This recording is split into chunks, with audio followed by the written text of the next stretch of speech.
네, 우리 생업 현장에서 고생하실 뿐만 아니라 의례서러움을 겪고 있고 또 그게 가족들의 삶을, 본인들의 삶을 한계상에 빠뜨리고 있는 것 같습니다. 많은 여러분들 말씀 잘 들었고요. 공정하고 또 모두가 함께 어우러져 존중하면서 사는 그런 균형 잡힌 세상을 위해서 노력하도록 하겠습니다.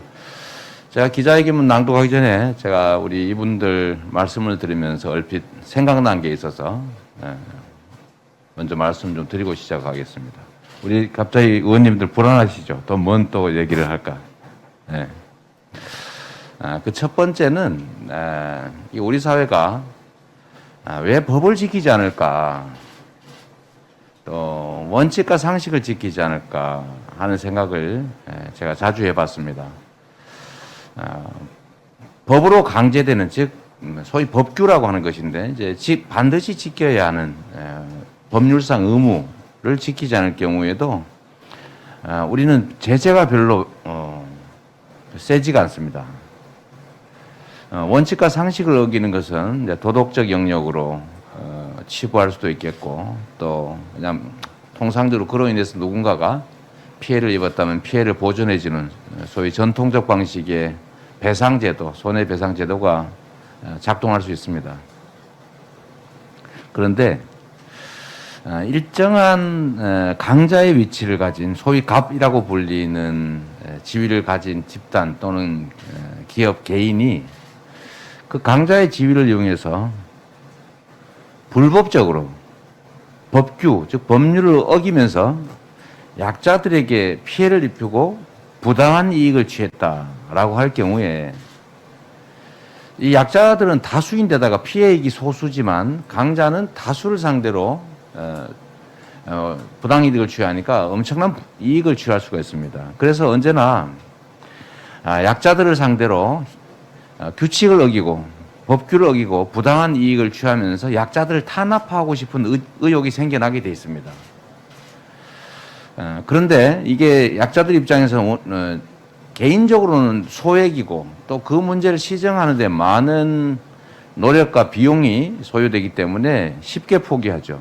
근데 아까 우리 선생님처럼 아니 우리의 모두의 문제다, 이 내 문제가 아니라 피해가 너무 크니까 모두를 위해서 내가 한번 노력해 봐야 되겠다고 하면 이제 그걸 이제 집중적으로 또 탄압을 하는 거죠.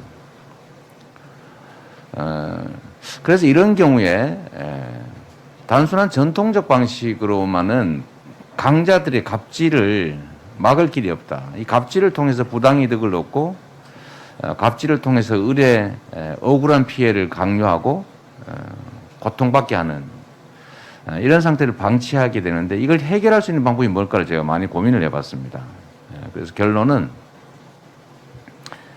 갑의 입장에 있는 사람, 예를 들면 뭐 기업일 수도 있고 뭐 중소기업에 대한 원청 회사일 수도 있고 뭐 본사일 수도 있고 프랜차이즈 본사일 수도 있고 뭐 본점일 수도 있고, 이런 강자의 입장에 있는 사람들이 다수의 약자를 상대로 갑의 위치를 이용해서 법을 어기고 불법으로 고의적으로, 과실의 경우는 빼야 되겠죠. 고의적으로 불법적으로 피해를 입혀서 부당한 경제적 이익을 취한다라고 할 경우에는 일반적 징벌배상을 대대적으로 허용할 필요가 있다는 생각이 듭니다.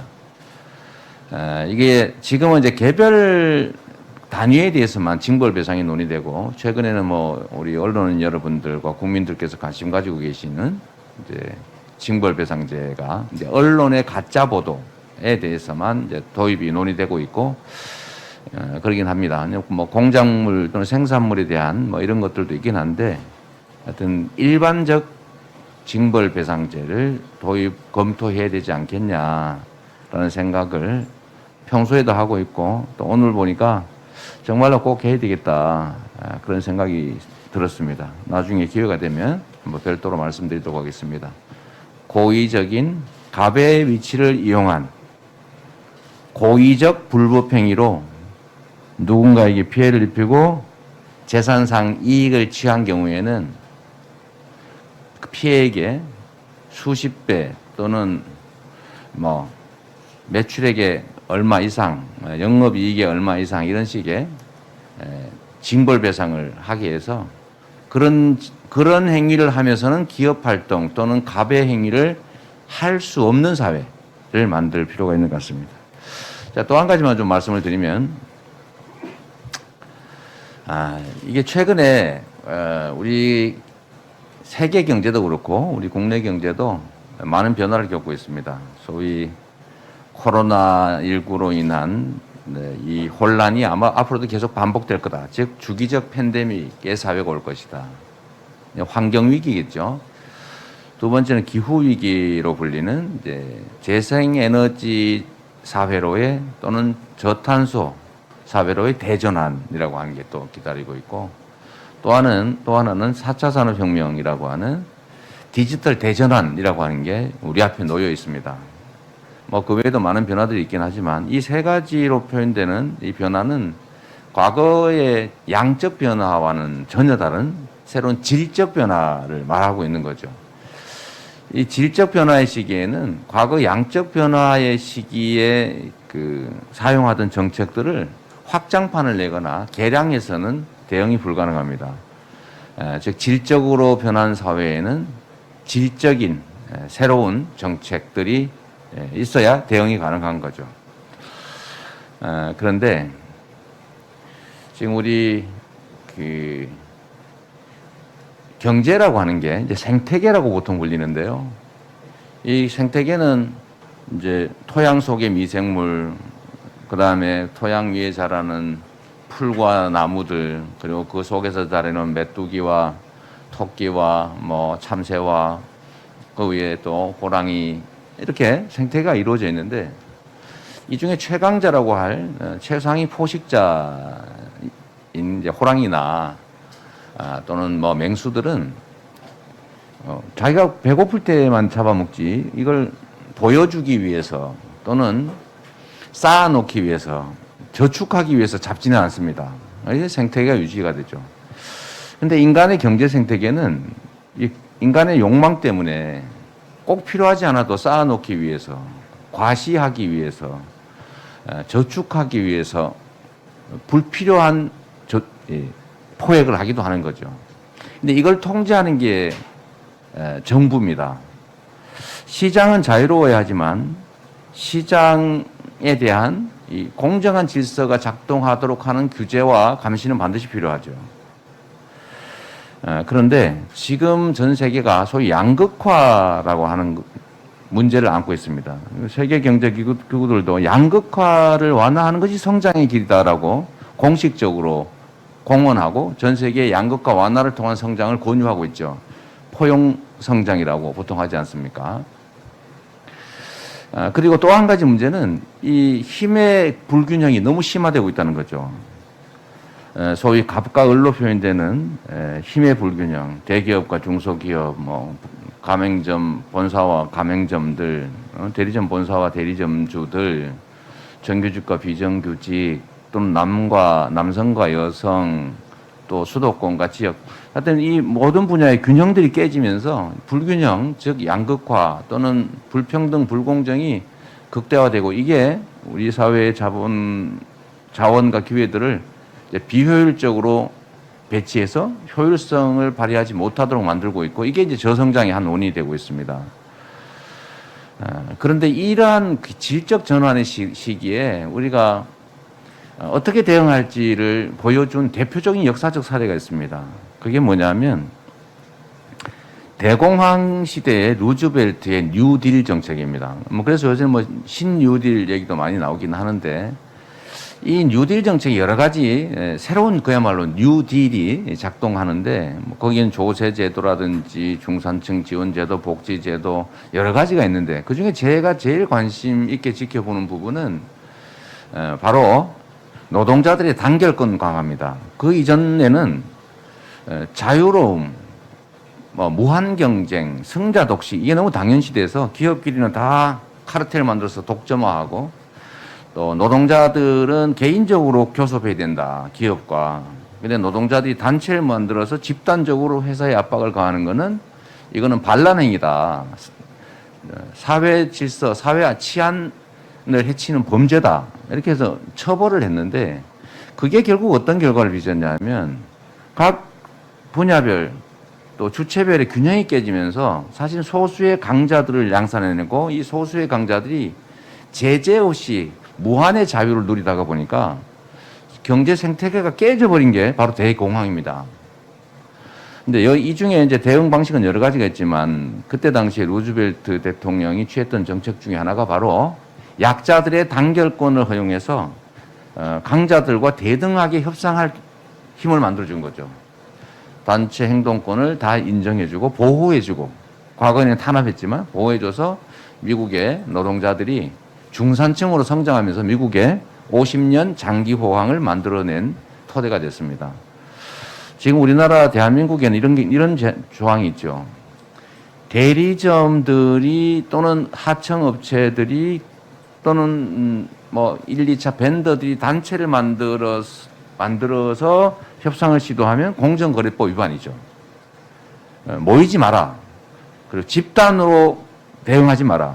각자 따로따로 해야 된다. 이게 우리 사회에 현재 정해진 원칙입니다. 근데 그 중에 이제 유일하게 뭐 대리점 이런 데는 겨우 법을 바꿔가지고 여기는 단체 결성해서 얘기해도 된다라고 했는데 문제는 안 들어주면 그만인 거죠. 그것도 단체 행동할 수도 없고.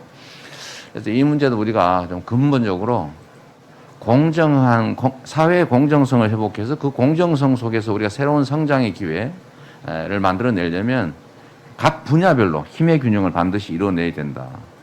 그리고 갑질 못하게 막아야 된다. 그리고 우월한 지위를 이용해서 부당한 이익을 취할 수 없게 해야 된다라는 거죠. 뭐 우월한 지위를 이용해서 부당한 이익을 취하는 대표적 케이스가 이 소위 일부 플랫폼 사업체들의 이제 폭리 행위죠.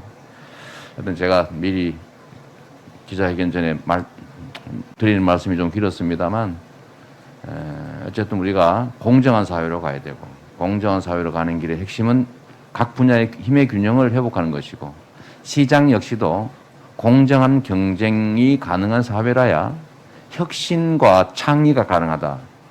그걸 통해서 우리가 기업 활동이 활성화되고 사람들 모두가 희망을 가지고 열정을 바치는 공정한 사회가 되고 그걸 통해서 우리가 새롭게 성장하는 사회로 갈 수 있다는 말씀을 꼭 드리고 싶었습니다. 네, 기자회견문을 간단히 낭독하도록 하겠습니다. 코로나 팬데믹이 1년 8개월 동안 이어지면서 소상공인과 자영업자의 고통이 가중되고 있습니다. 빚으로 버티는 것도 이미 한계에 도달했습니다. 자영업자 대출은 올해 3월 831조 8천억에 이르고 이게 2019년 12월 대비해서는 무려 146조 원이 증가한 수치입니다. 하루 평균 1,000개 이상 점포가 문을 닫고 줄 폐업하고 있습니다. 오죽하면 코로나로 병들어 죽기 전에 굶어 죽겠다는 얘기가 들리고 있습니다. 팬데믹이 진정되고 경제가 호전되는 상황을 가정하더라도 여전히 소상공인과 자영업자의 근심은 깊습니다. 점차 비대면 상거래에 익숙해지고 있는 손님들의 발걸음이 더 이상 골목 상권을 향하지 않을 가능성도 있다는 것입니다. 코로나 이전에도 소상공인과 자영업자의 생업은 쉽지 않았습니다. 대형마트, 기업형 슈퍼마켓, 복합 쇼핑몰에 이어서 온라인 플랫폼까지 신종 강자가 시시때때로 등장하고 시장 질서를 좌우해왔기 때문입니다. 소상공인 자영업자가 맞닥뜨리는 경영난과 과도한 부채는 민생 경제의 근간을 흔들고 양극화를 심화시킵니다. 이들의 고통을 방관했다가는 우리 경제 공동체 모두가 더 큰 경제적, 사회적 문제에 직면하게 될 것입니다. 저 이재명이 억강부약의 정신으로 을의 곁에 서 있겠습니다. 소상공인, 자영업자의 자생과 혁신 기회를 만들어서 생존력을 높이고 시장에서 힘의 균형이 실현되도록 하겠습니다. 그리고 을과 함께 성장하는 공정한 경제, 상생 협력의 사회가 결국 우리 공동체 모두의 이익으로 귀결될 수 있다는 걸 증명해 드리겠습니다. 구체적인 방안을 설명드리도록 하겠습니다. 첫째로 을의 권리를 확실하게 보장하겠습니다. 수수료, 광고료, 부가 서비스, 판매 가격, 거래 조건 등을 강요하는 행포에 플랫폼을 이용하는 소상공인들은 지금 속수무책으로 일방적으로 당하고만 있습니다. 플랫폼 사업자의 사업 방식이 곧 시장 질서로 굳어져 가고 있기 때문입니다. 법과 제도의 변화가 플랫폼 산업의 급격한 성장 속도를 따라잡지 못하면서 이러한 문제점들이 나타나고 있습니다. 온라인 플랫폼 중개 거래 공정화에 관한 법률 8건이 국회에 발의되어 있습니다. 현재까지는 법적 근거가 없는 상태라서 플랫폼 사업자의 우월적 지위만 강화되어 있습니다. 이 같은 불공정한 관행을 신속하게 시정하게 하기 위해서 관련 법안이 빨리 통과되어야 됩니다. 저는 플랫폼 시장의 공정한 질서 확립을 위해서 온라인 플랫폼 가맹 소상공인의 단체 결성권과 단체 협상권을 보장하겠습니다.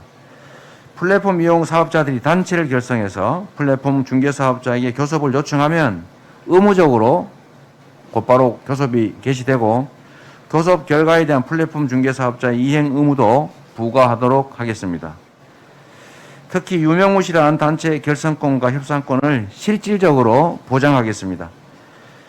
가맹점이 단체를 결성해도 아까 이분 당한 것처럼 가맹본부는 단체의 대표성을 문제 삼아서 아예 협상에 응하지도 않는 경우가 많다고 합니다.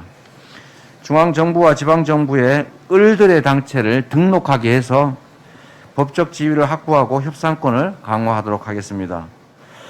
마찬가지로 대형마트와 백화점에 입점한 소상공인, 자영업자들에게도 단체 결성권과 협상권을 보장하는 제도를 만들겠습니다. 공정 플랫폼 사회적 대화 기구도 설치하겠습니다.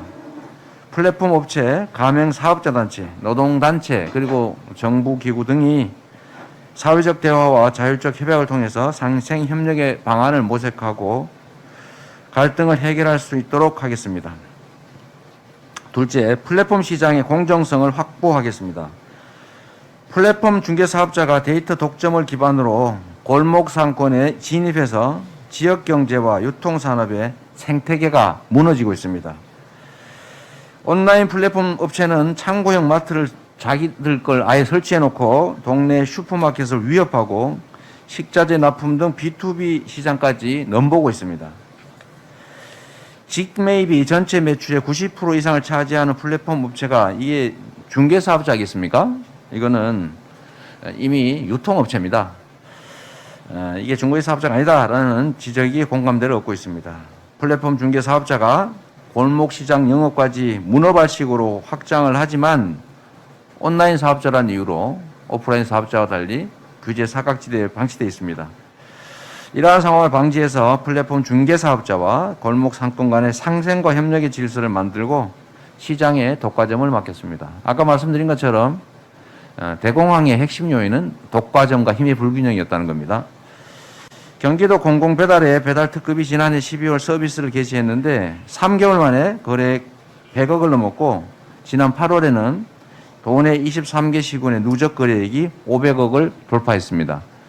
하나 추가로 더 말씀드리면 상당한 수의 시군들이 이미 이 민간 배달의 독점 배달에 보다 경쟁력을 더 가져서 앞으로 치고 나가고 있다는 말씀도 드립니다. 이미 시장을 독식해온 거대 플랫폼 앱에 맞서기 어려울 것이다 라는 시중의 우려를 불식시키고 이렇게 괄목할 만한 성과를 낸 것입니다. 이러한 배경에는 각 지방정부의 특화된 소비자 혜택 등 지역 밀착 사업과 지역 상인단체의 적극적인 참여가 있었다는 말씀을 드립니다. 배달 특급의 성장 노하우를 바탕으로 공공 플랫폼을 전국으로 확장하고 통합 운영 시스템을 구축하겠습니다.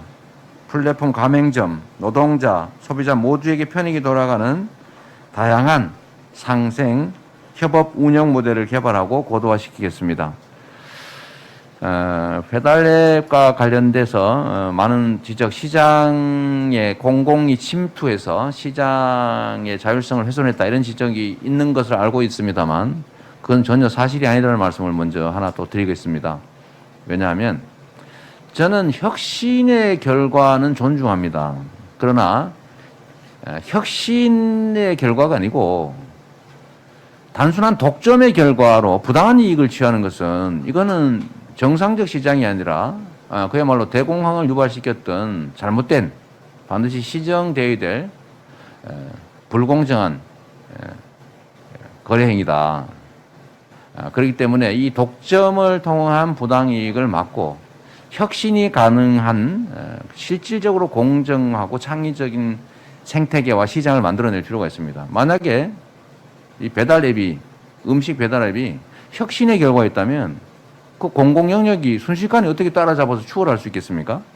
결국 이건 독점의 결과라는 측면이 더 강하기 때문이죠. 세 번째로 코로나 팬데믹 재난으로부터 소상공인과 자영업자를 지켜내겠습니다. 코로나 팬데믹으로부터 소상공인과 자영업자의 피해를 보상하기 위한 손실보상법, 즉 소상공인 보호와 지원에 관한 법률이 지난 7월 제정되면서 손실보상의 법적 근거가 마련됐습니다. 시행령을 만드는 과정에서 대상 범위를 넓히고 실제 피해가 보상에 반영될 수 있도록 해야 합니다.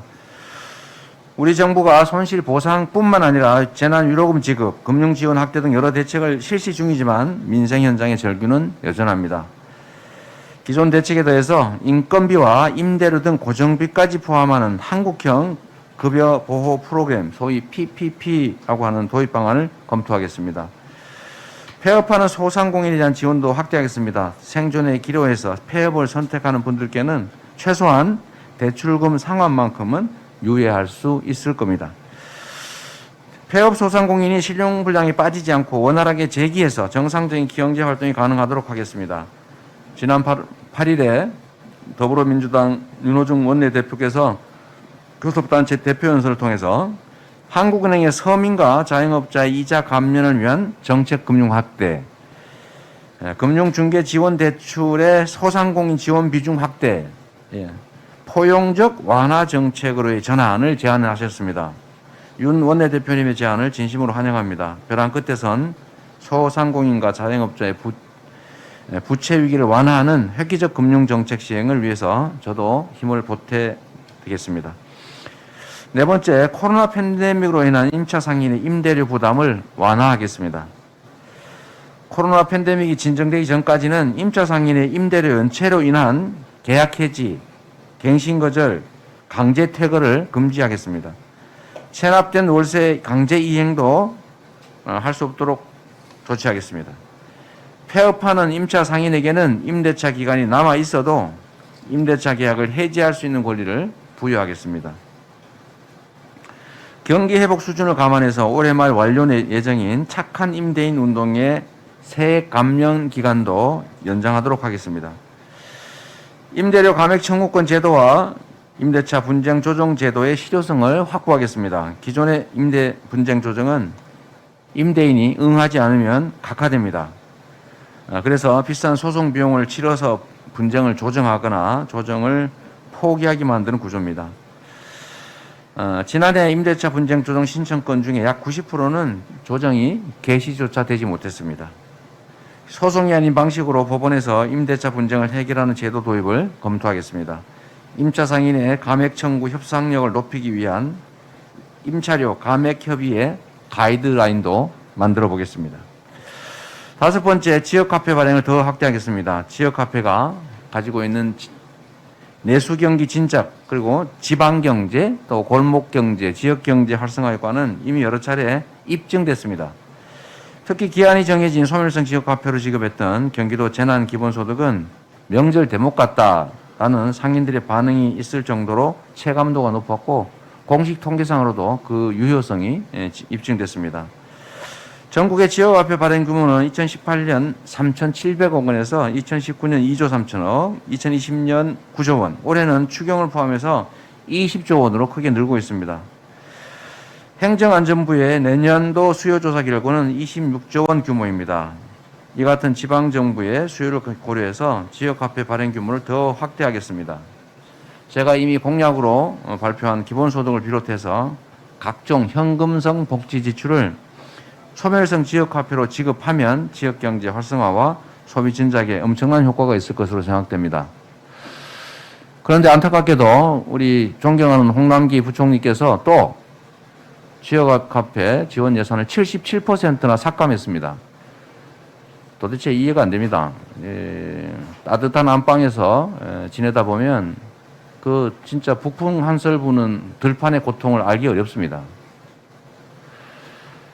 지금 아직 코로나가 끝나지도 않았는데 코로나가 끝난 걸 전제로 이건 코로나 대응 예산이니까 내년에는 대폭 삭감하겠다 이런 태도를 도대체 이해할 수가 없습니다. 아직 봄이 오지 않았습니다. 이제 아직도 한겨울이고 찬바람이 불고 집 밖은 엄청 춥습니다. 그런데 곧 봄이 올 테니까 내년 예산에는 따뜻한 걸 전제로 지원을 하지 않겠다 이런 생각을 어떻게 할 수 있는지 궁금합니다. 그리고 또 한 가지 말씀 나온 김에 광역버스를 국가사무로 바꿨으면 나란 일 하면 나라가 돈을 내야지. 그거 왜 지방정부 보고 돈을 내라고 합니까?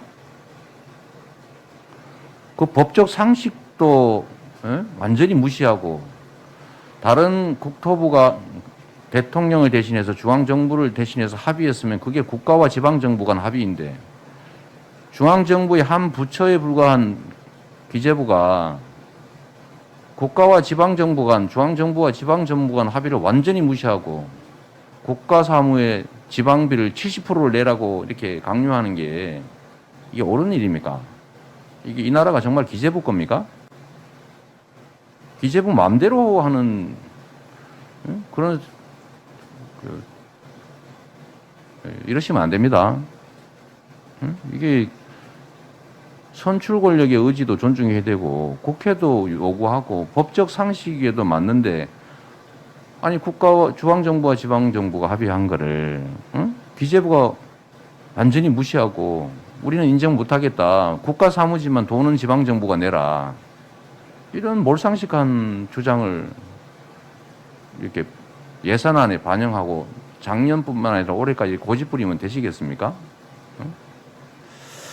우리 기재부 장관님 이러지 마세요. 이러시면 안 됩니다.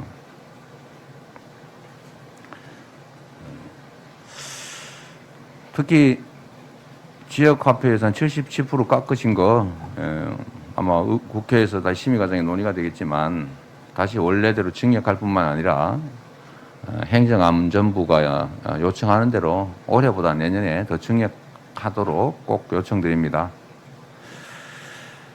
전국의 소상공인과 자영업자 여러분, 여러분의 헌신과 희생이 있었기에 대한민국이 모범적인 코로나 방역 국가로 우뚝 설 수 있었습니다. 그동안의 노고에 진심으로 감사드립니다. 그리고 죄송합니다. 우리 공동체 모두를 위해서 방역에 적극 협조해 오신 분들의 특별한 희생에는 합당한 보상이 따라야 합니다. 이 보상은 지역경제 회복과 내수경기 활성화를 위해서도 꼭 필요한 사회적 투자입니다. 대전환의 위기를 가장 뼛속까지 체감하시고 또 저성장의 늪에서 가장 고통받고 있는 을들의 권리를 반드시 보장하겠습니다. 불공정한 시장 질서를 바로잡고 힘의 균형을 회복해서 소상공인과 자영업자도 대전환의 공정한 혜택을 받는 주역이 되도록 하겠습니다. 을도 차별 없이 공평한 기회와 권리를 누리는 대동세상, 을과 함께 공정성장하는 억강부약의 대한민국, 이재명은 합니다. 고맙습니다.